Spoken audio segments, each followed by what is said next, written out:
out, but at the top of the list is what you thought earlier today as you watched Mississippi State in their NCAA basketball tournament first-round game. A tough outcome for the Bulldogs as Michigan State gets an 18-point victory. 69-51 was the final. And there is a lot to talk about from this ball game. Josh Hubbard did lead the way for Mississippi State with 15 points in the game. Only 2 of those in the second half, though. Yeah. And again, there's a lot to unpack. And a lot of different directions to go. We'll try and kind of peel back the onion on that as we talk about it a little bit. Michigan State led this game for 39 minutes and 3 seconds, and that is because did the Bulldogs make the first basket of the game, Michigan or was it State because never trailed? Okay, so it was 53 seconds into the game before they hit their first shot. So a wire-to-wire victory for the Spartans in this ball game. And I think we should just start and be real. Mississippi State did not play well today. No. Now, there is a ton of credit that goes to Michigan State for the way they played, for the way they defended Josh Hubbard, for the plan that they had with Mississippi State's bigs. It did not help that Cameron Matthews got 2 fouls early in the first half and sat for a big part of the first half after that. But before you go, well, the officials and the quick whistle, neither team shot a free throw in the first half. So it's not like it was a foul fest or it was just a parade of whistles for the first 20 minutes of the ball game. But I think you do have to start with the fact that as well as Michigan State played, and I thought Michigan State played well today, Mississippi State did not play well. They did not defend particularly well. They did not shoot the ball well from the perimeter. They did not do a good job keeping Michigan State off the offensive glass, and they weren't able to play the style game that they wanted to play. No, Michigan State really was able to attack the basket as well. Very little – I don't know if rim protection is the right word because it starts with your perimeter defense, but Michigan State just so easily was able to get downhill and attack the basket. They didn't draw many fouls, as you mentioned. Only 16 free throws combined shot in the game. But they were able to create offense by attacking off the dribble, and State just allowed them to do it repeatedly. Gave up some offensive rebounds, turned the basketball over some, but they turned Michigan State over as well. Just and injuries too. It was a comedy of errors almost for Mississippi State, or just everything that could have gone wrong went wrong. Early foul trouble, guys banged up. I mean, even Hubbard after the blocked dunk attempt where an elbow came down on his head and he came out but came right back in. He didn't even look the same after that. So you had a handful of guys that were hobbled a little bit. Early foul trouble, missed some shots. It's just nothing ever felt like they were able to get into a rhythm with the exception of, a 9-0 run or a 7-0 run in the first half where it felt like that they had a little something going. Other than that, couldn't get into their half-court offense and score much. I thought there were 3 moments in the game that kind of stood out. And I don't have a time stamp on the second 2 moments, but I think if you watch the game, you'll know what I'm talking about. Actually 4.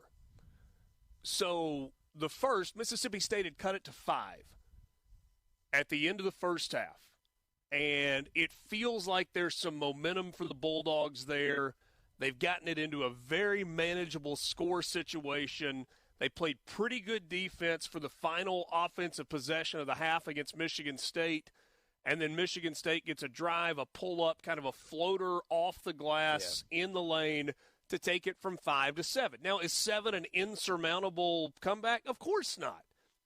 But it was just one of those little momentum plays where instead of feeling great being down only 5, 2 baskets, going into the locker room, you give up a shot as the buzzer goes off into the locker room. And so the deficit, instead of being 5, is 7 at the half. Michigan State, on their first possession out of the locker room, scores there too. So it goes from 5 with just 16 seconds left to 9 like that in game time. 31-24 was the halftime score. Michigan State in front of Mississippi State. The other 3, one of these certainly you'll agree with, I think, is the play that you were talking about a second ago. Mississippi State had cut it to, I think, once again, 5 in the second half after the lead had ballooned to double digits, and you've got Josh Hubbard on the breakaway I don't know if he was trying to dunk it or lay it in. I thought he was trying to lay it in. Regardless, an incredible trailing play by Jaden Atkins, who had a big game today for Michigan State. He's able to come from behind. He gets a clean block up top. There is contact down low, but it's after the shot has left, and so you don't get a whistle there. And not only does Hubbard go to the ground, but he gets hit on top of the head. He's kind of banged up, lays there for a minute. And I agree with you. He didn't look exactly the same because he had kind of been Mississippi State's only perimeter game, as has been the case for a lot of the season up until that point. In the second half also, and I don't remember the exact time when this happened. Michigan State misses a three. They get an offensive rebound. They try to go with a putback. They miss it. Another offensive rebound, a kick out, and a three from the top of the key. And that was on the heels of Mississippi State turning it over on the opposite. No. It wasn't off of a turnover. It was off of a missed free throw, a missed front end of a 1-and-1. And so it felt like a 5-point swing there. Yeah. Right? Mississippi State misses the front end of a 1-and-1. They cost themselves potentially 2 points. Michigan State hits a three on the other end. And then one more time later in the ball game when it's in double digits, an offensive rebound, a kick out, a made three. And it's like, it's not the day for Mississippi State. Yeah, for sure. And, we talked about going into it that Michigan State had some length and some size that could give Mississippi State some fits. I did not see State getting out-rebounded the way that they did. Here's a number for you. This blows my mind almost to where I think it's incorrect, but it's not. Only 14 defensive rebounds for Mississippi State today. That's crazy.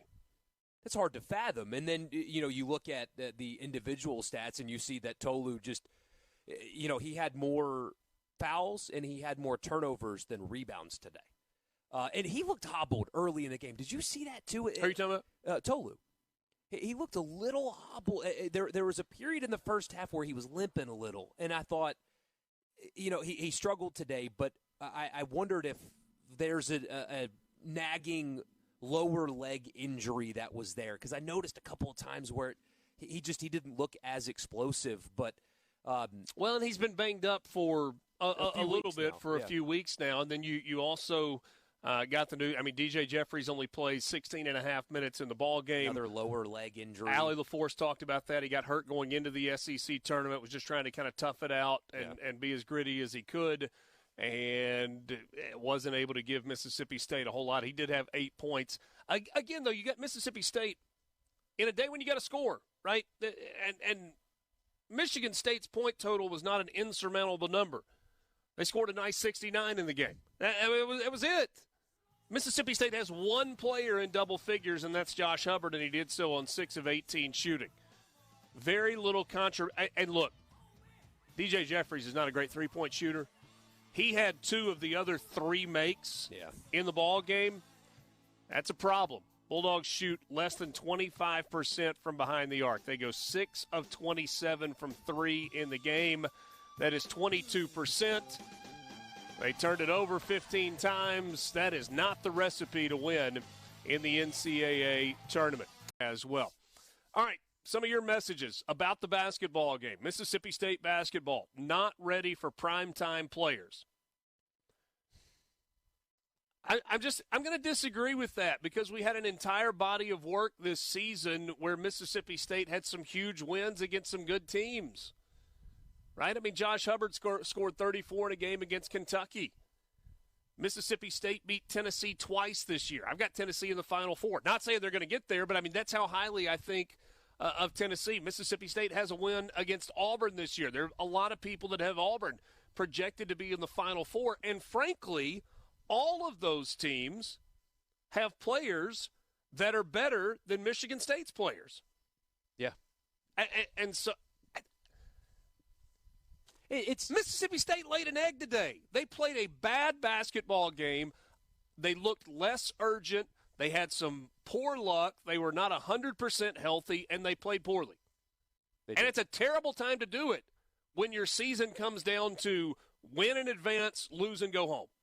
And running up against a Tom Izzo team, I know that this certainly was not anywhere close to being his best team, but he how about this? He's never lost to an SEC team in the NCAA tournament. Tom Izzo has never lost to an SEC team before. It was an unfortunate draw, and your veteran big who's been so reliable for so long. And I was thinking about this on the drive over, how to talk about this, because I saw his post game and he was emotional because ride's over, right? He's moving on to professional basketball or whatever comes his way in life. But who are you talking about? Tolu Smith. Okay. So, they needed him to show up and be big today, and he didn't. He's, for whatever reason, has been struggling lately. Today was he's not 100% healthy. He's not 100% for sure. And Michigan State did a good job of forcing him to catch the ball far away from the basket, and that's not his game. I mean, he's not beating people off the dribble, so there was some of that as well. So it's hard to be like, that guy should have played better, and he didn't, and that's why they lost, when that guy did so much for that program, and now he's no longer with that program. It feels, I don't know if mean's the right word, but to talk about him in that way, knowing that it's over for him, and he did such good for Mississippi State for years, I've been thinking about how to balance that conversation because they needed him to be better today, and he wasn't, and that is a big reason why they weren't as competitive as they could have been. Jimbo says bad game, great season. Fair enough. I'd say bad game, good season. I don't think you can call this a great season. It was a really good season. Any year that you get to the NCAA tournament was a really good year. Mm-hmm. Calling it a great season, I think when you lose in the first round is hard to do. I think it probably takes at least one, if not two wins in the tournament to call it a great season. You know what's weird? Because this was a very veteran basketball team. Yeah. The timing of the loss makes it even harder to swallow. You were the first game. Yeah. Thursday at 2 o'clock, you were already out of the tournament. And look, I mean, if it's a misery loves company thing, State fans, just think back to, what was it, 97 or 98 when Ole Miss, I guess it was spring of 98, when Ole Miss lost to Valpo. It was the exact same time slot. The first game? It was the first game of the first day. I mean, that thing is ending at 1:15, and it's like, I got to watch basketball all the rest of today and tomorrow and next week and the week after. You just shut it down. Paul in North Mississippi says it was a bit embarrassing, but then again, at least they made it to the dance. Yes, Mississippi State would have had a better chance as a 10, 11, or 12 seed than to get the Spartans as an 8 versus 9. That's a bad draw. It is a tough draw.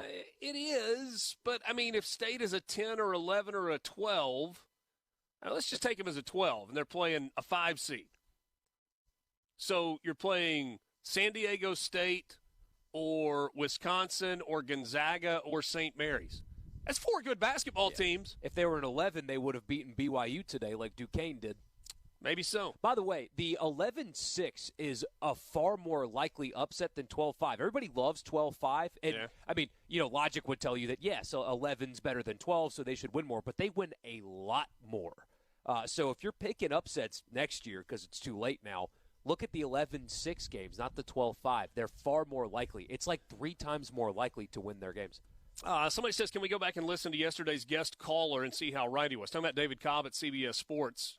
Kind of thinking back through some of what David said. He talked about Michigan State as a physical team. Our text line did not like David's analysis, and in hindsight, David nailed it. He kind of nailed it.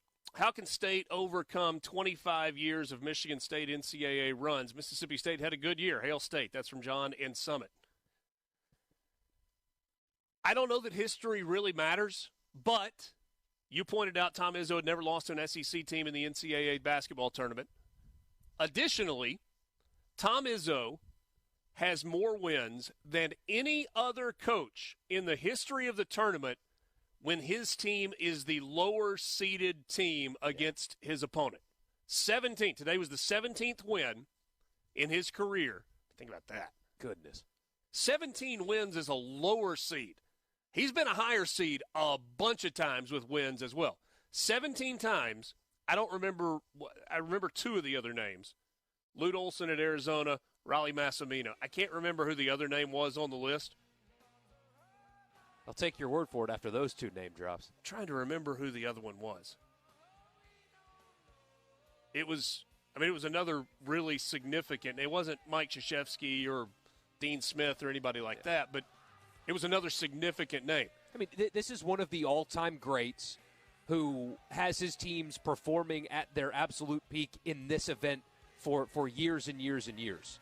So it sucks, but there's not much shame in a loss today other than the way they played. Yeah. Unfortunate If look you there. play better and you lose, okay, so be it. You lost the basketball game. I think that's the thing that probably sticks with this is Mississippi State didn't play well today. No. And they lost by 8.